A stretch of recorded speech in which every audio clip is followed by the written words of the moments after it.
प्रधानमंत्री नरेंद्र मोदी आज लोकसभा में वंदे मातरम की 150वीं वर्षगांठ पर बहस की शुरुआत करेंगे। देखिए, जिससे राष्ट्रीय गीत के बारे में कई महत्वपूर्ण और अज्ञात तथ्यों के सामने आने की उम्मीद है। साथ ही चर्चा के दौरान हंगामे के भी आसार हैं, क्योंकि प्रधानमंत्री ने पहले ही कांग्रेस पर गीत के छंद हटाने का आरोप लगाया है।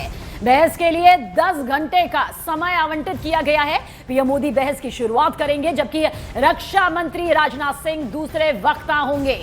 विपक्ष की ओर से प्रियंका गांधी और गौरव गोगोई बहस में हिस्सा लेंगे। लोकसभा के बाद मंगलवार को राज्यसभा में वंदे मातरम में मंगलवार को चर्चा होगी, जहां गृह मंत्री अमित शाह चर्चा की शुरुआत करेंगे और स्वास्थ्य मंत्री तथा राज्यसभा में नेता जेपी नड्डा दूसरे वक्ता यहां पर होंगे। तो बहुत बड़ी तस्वीर आज नजर आने वाली है। वंदे मातरम पर आज लोकसभा में यह बड़ी चर्चा होने वाली है।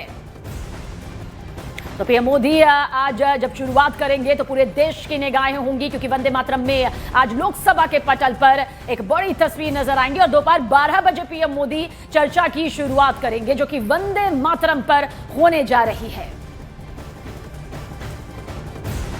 तो वहीं बीजेपी सांसद सुधांशु त्रिवेदी ने कहा कि वंदे मातरम के 150 वर्ष पूरे होने पर आज संसद में चर्चा होगी और देश वंदे मातरम के मुद्दे पर पीएम मोदी को सुनने के लिए उत्सुक और उत्साहित है। तो वहीं कांग्रेस नेता सुखदेव भगत ने कहा कि चर्चा सार्थक हो, लेकिन बीजेपी से इसकी उम्मीद नहीं। मैं यह अपेक्षा करता हूं कि पूर्व में इतिहास में जो गलतियां हुई थी उन्हें छोड़कर, दलगत भावना से ऊपर उठकर, कट्टरपंथी विचारों और वोटों की परवाह न करते हुए सभी दल सामूहिक रूप से इस वंदे मातरम के 150वें वर्ष पूर्ण होने के इस आयोजन में अपने अपने विचार व्यक्त करें और राष्ट्र के विकास और राष्ट्र की एकता की भावना को और अधिक मजबूत करें। हमारा ये मानना है कि अगर ये चर्चा हो रही है आज वंदे मातरम की, तो और आपको मैं बता दूं ये हम पे क्या आरोप लगेगा। हमारे जो सेवा दल है कांग्रेस पार्टी का, वो वंदे मातरम से ही शुरू होता है। तो सुजलाम सुफलम मलय जय शीतलाम की अगर हम बात करें तो भारत में केवल एक जोग्राफिकल वो जगह नहीं, इसमें सारी चीज़ें जो वैल्यूज हैं, इसके माध्यम से वैल्यूज को भी हम आगे चर्चा करें और उन परिस्थितियों को भी चर्चा करें, वो ज़्यादा महत्वपूर्ण है, ना कि इसे संकीर्ण बना दें। और देखिए, स्वामी चक्रपाणी ने क्या कुछ कहा। उन्होंने कहा कि जो वंदे मातरम नहीं बोलता उसे पासपोर्ट नहीं दिया जाए, उसे सरकारी सुविधाओं से वंचित भी रखा जाए। तो वहीं मौलाना साजिद रशीदी ने कहा कि पहली 2 लाइन से उन्हें कोई दिक्कत नहीं है। मेरा ये मानना है कि वंदे मातरम पे बहस के साथ संसद से ये प्रस्ताव होने चाहिए कि जो भी वंदे मातरम नहीं बोलता उसका वोट का अधिकार खत्म की जानी चाहिए, उसका पासपोर्ट रद्द की जानी चाहिए, उसको हर सरकारी सुविधाओं से वंचित किया जाना चाहिए, उसकी भारत की नागरिकता खत्म करनी चाहिए। जहाँ तक पहली 2 लाइनों की बात है तो साजिद रशीदी भी गा सकता है। क्या हर्ज उसके गाने में? वंदे मातरम सुजलाम सुफलाम मिले यज शीतलाम, मैं गा रहा हूँ, उसको फ़ख्र के साथ गाऊंगा। आगे की जो लाइनें हैं उसमें मुल्क को, धरती को एक देवी बताया गया है और ये कहा गया है कि तू ही हमारे दुख हरण करेगी, तू ही हमें नफ़े नुकसान पहुँचाएगी। ये हमारी आस्था के खिलाफ जाता है, क्योंकि हम ऊपर वाले को, अल्लाह को मानते हैं कि वही दुख देने वाला है, वही सुख देने वाला है, उसी की हम पूजा करते हैं, इबादत करते हैं। उसके अलावा हम किसी की इबादत, किसी की पूजा नहीं करते। और चलिए हम ज्यादा जानकारी लेंगे। मेरे सहयोगी दिल्ली से अरुण सिंह और अमित पांडे हमारे साथ जुड़ चुके हैं। सबसे पहले अरुण, आप ही का रुख करेगी, क्योंकि विपक्ष के अभी तीखे तेवर नजर आ रहे हैं। ऐसे में आज जब लोकसभा में चर्चा की जाएगी वंदे मातरम पर, तब किस किस के रहने की उम्मीद?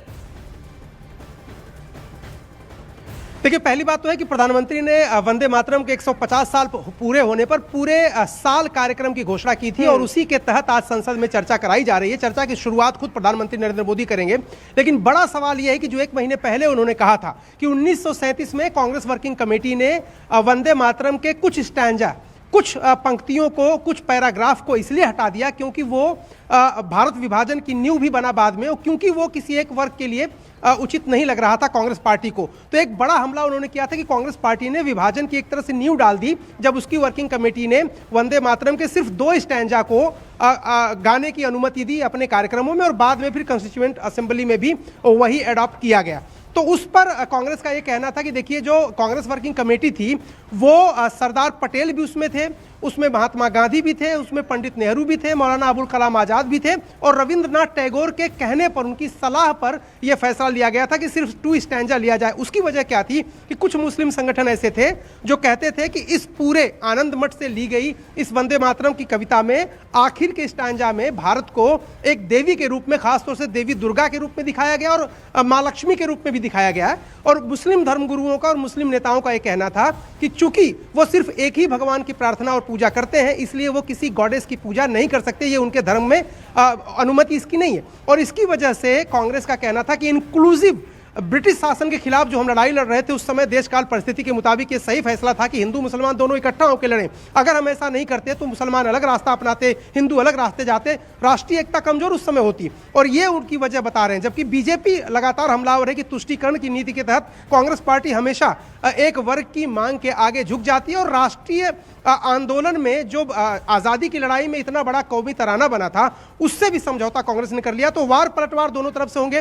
प्रधानमंत्री एक बार फिर अपने आरोप दोहराएंगे। वहीं प्रियंका गांधी, कांग्रेस की तरफ से प्रियंका गांधी को और गौरव गोगोई को इस जिम्मेदारी दी गई है कि वो पार्टी का पक्ष रखें और मजबूत और धारदार तरीके से प्रधानमंत्री के सवालों का जवाब दें।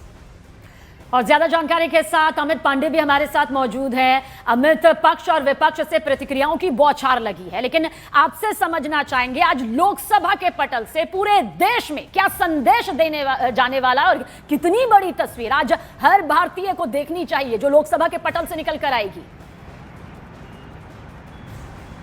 देखिए, करीब 12 बजे के आसपास इस बहस की शुरुआत होने की संभावना है और खुद पीएम मोदी इसकी शुरुआत करेंगे और वंदे मातरम से जुड़े सारे जो ऐतिहासिक तथ्य हैं, किस तरीके से वह प्रकाशित हुआ, कैसे वह राष्ट्रगीत के लिए उसको लाया गया और उसके बाद उसके अंदर आने वाले अंश कैसे राष्ट्र की भावना को जोड़ते हैं, कैसे उस एक राष्ट्रीय एकता में पिरोते हैं, इन सारी बातों का जिक्र पीएम करेंगे। उसके बाद चाहे सरकार हो चाहे विपक्ष हो, सारे नेता इस तरीके से संसद के सामने इस राष्ट्रीय गीत को लेकर अपना विचार रखेंगे। सबसे अहम बात यह है कि चाहे पक्ष हो या विपक्ष, इस राष्ट्रगीत के सम्मान के लिए हर कोई अपना विचार यहाँ पर व्यक्त करेगा। मतलब ये दिखाता है कि कैसे सारा राष्ट्र जो सारी चीज़ों को ध्यान में रखते हुए एक इस राष्ट्रगीत के सम्मान में सदन पर चर्चा करने के लिए तैयार है। और 1 साल तक राष्ट्रगीत के 150वें वर्षगांठ के सम्मान में ये पूरा समारोह है और उसी के अंतर्गत यह चर्चा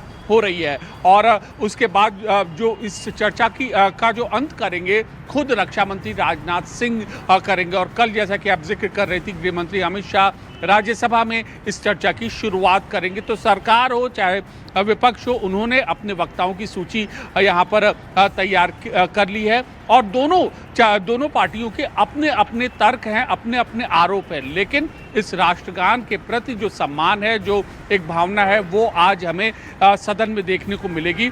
ऐसा बहुत कम हुआ है पहले, या हमें याद नहीं पड़ता कि राष्ट्रगान को लेकर सदन में इतनी व्यापक, इतनी बड़ी चर्चा है। तो यह वैश्विक पटल पर संदेश होगा कि भारत किस तरीके से अपने आप को इस राष्ट्रीय गीत की भावना को लेकर आगे बढ़ रहा है। बहुत बहुत शुक्रिया आप दोनों का ही पूरी जानकारी को यहाँ पर साझा करने के लिए।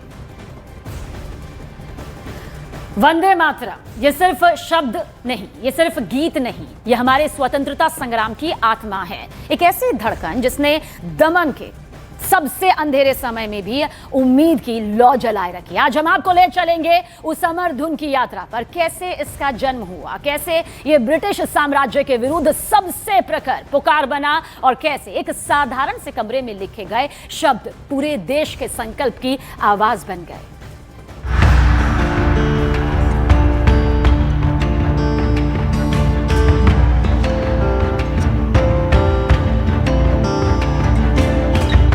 राष्ट्रगीत वंदे मातरम भारत भूमि को माता मानकर किया गया वो प्रणाम जो धीरे धीरे बंगाल की गलियों से निकलकर संपूर्ण स्वाधीनता आंदोलन की नब्ज बन गया। हर जुलूस में हर सभा में, हर क्रांतिकारी के होठों पर एक ही स्वर उभरता, वंदे मातरम।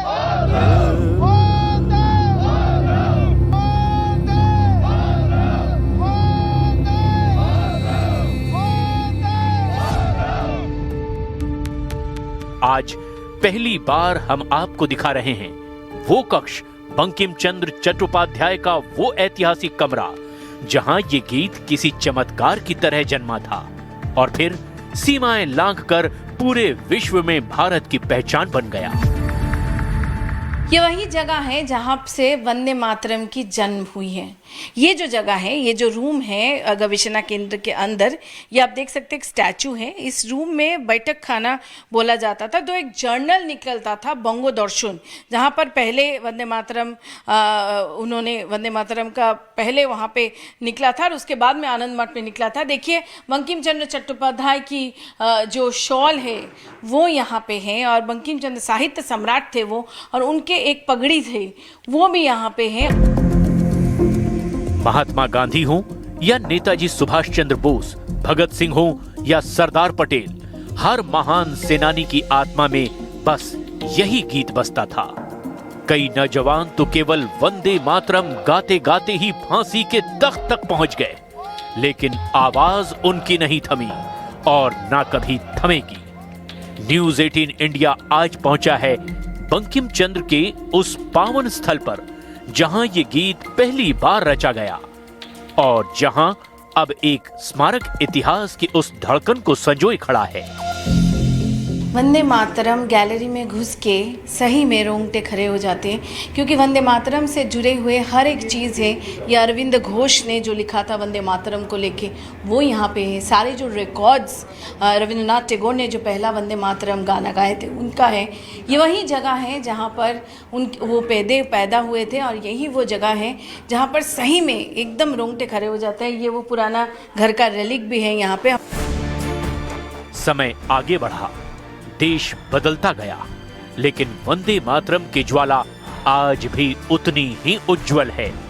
खेल के मैदानों में, सेना की अनुशासित परेडों में, स्कूलों की प्रार्थना सभाओं में जब सामूहिक स्वर उठता है वंदे मातरम, तो हर भारतीय के भीतर राष्ट्र गौरव की एक प्रबल लहर दौड़ जाती है। और आज टीवी इतिहास में पहली बार न्यूज 18 इंडिया आपके सामने पेश कर रहा है वो दुर्लभ पुस्तक जिसमें वंदे मातरम पहली बार अंकित किया गया। कागज पुराना है पर उसकी पंक्तियों की चमक आज भी अमर है। अभी हम वो चीज़ दिखाएंगे जो बिल्कुल एकदम एक्सक्लूसिव है, पूरे भारत में ये कभी नहीं देखा है। हम दिखाना चाहते हैं कि ये वो बंगो दर्शन है, जर्नल का पहला प्रिंट, पहली बार जब वंदे मातरम प्रिंट होके आया था। ये वो पन्ना है, ये वो बंगो दर्शन का पन्ना है। हम जैसे पकड़ रहे हैं हम बता सकते हैं कि वो जो भाव है वो मेरे में भी आ रहा है।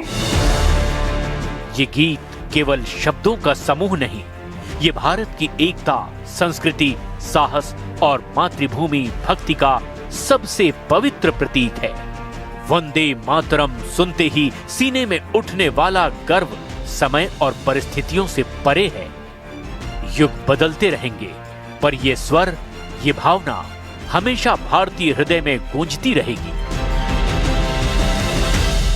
ये फर्स्ट पर्सन जो म्यूजिक का संगीत को देख सकता है। तो ये सबसे बड़ी बात है न्यूज़ 18 इंडिया के हमारे दर्शकों के लिए। हम फिर से बता दें, ये वो वंदे मातरम की पहली प्रिंट जो पन्ने में पहली बार बंकिम चंद्र लिखने के बाद में जो प्रिंट होके आया था, ये वही पन्ना है और इस पन्ने का बहुत ज़्यादा मूल्य है और सही में इसका एक अलग इसका मायना है।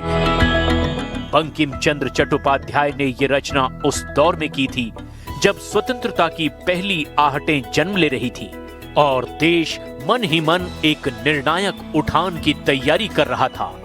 उनकी कलम से निकले शब्द देखते ही देखते पूरे राष्ट्र का घोष बन गए।